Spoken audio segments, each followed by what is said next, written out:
There are a lot of issues you brought to the table. You talk about the issues of immigration. You talk about the participation of women in governance. You talked about the issues of economy.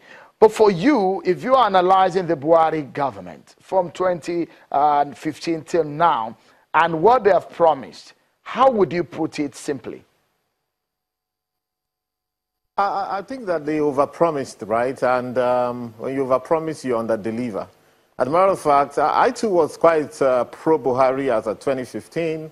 Those who know me knew I went into several wars, and this is not just about making mouths.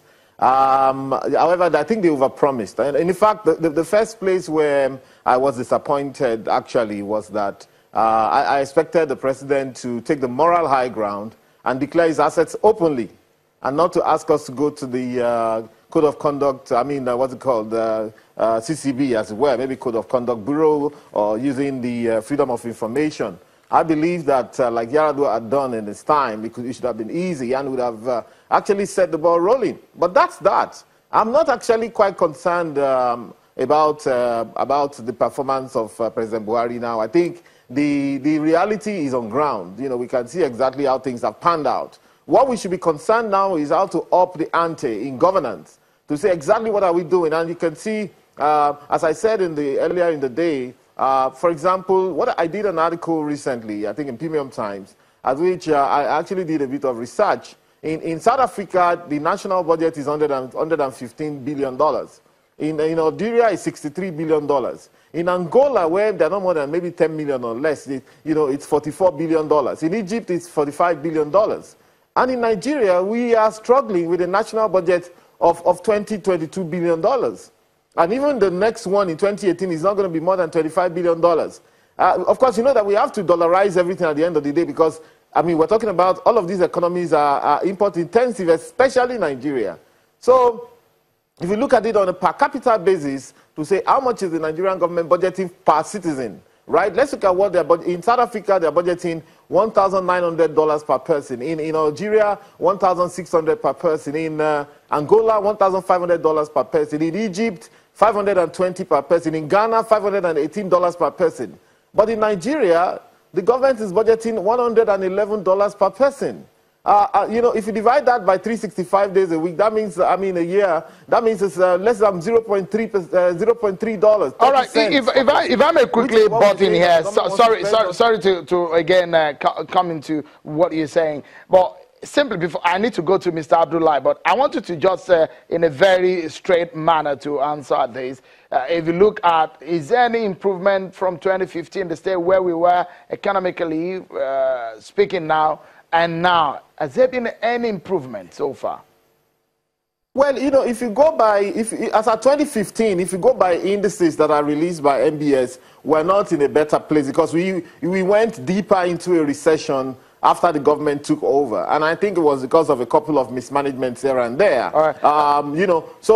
However, when you're talking about, on the streets, when you want to define depression and recession, they said, when your neighbor loses his job, we're in a recession. When you lose your job, we're in a depression. Right? If we judge it based on who is doing well personally, it'll be difficult to tell. Some people who are close to government are making it today. And a lot of people who are not close to government are actually in penury. All right, but let me allow Mr. Abdullahi to come into the conversation now. Mr. Abdullahi, some of the fillers that you're getting, just like Mr. Faswa, who is sitting beside you, not just an ordinary Nigerian, but someone who is analytical in his opinion and his views of issues here.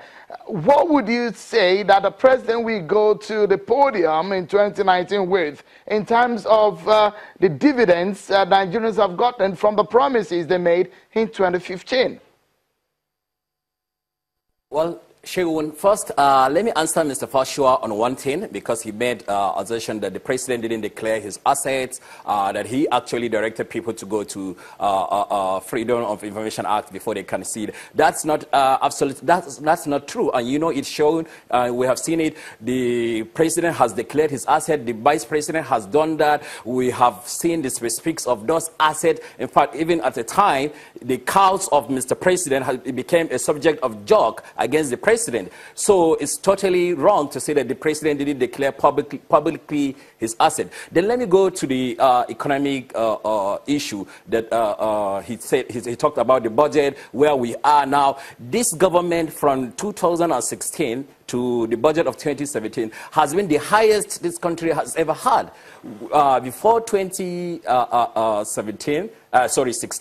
we never had of 6 trillion, naira budget in this country. We had it, and we had 7 trillion in 2017. And in that budget, we have never had 30% set aside for capital project that will actually touch on the lives of every Nigerian. In the years before this administration, before 2015, the federal government used to go off more than 80% of the budget. Less than 20% used to go to capital infrastructure that should normally touch ordinary Nigerians' lives. Here, now to answer your question, what will the president tell Nigerians when he goes to the podium, if and when he decides to go? This will be what he would say. We have the SIP projects that have touched the lives of ordinary Nigerians, the conditional cash transfers. Just the other day, there is Yaman Surat from Osun State who has used her 5,000 monthly stipend. I'm afraid we are out of time, Mr. Abdullahi. But I will allow Mr. Faswa in 20 seconds to tell the government, but from the Buhari media conference that you had, what are your solutions? If in one sentence you can just say that in 20 seconds, what do you think the government of the day should look at now? I think they should dream big. I think our leaders should dream big. I think our leaders have very big tastes. But if you have very big taste, then you've got to really dream big for the people.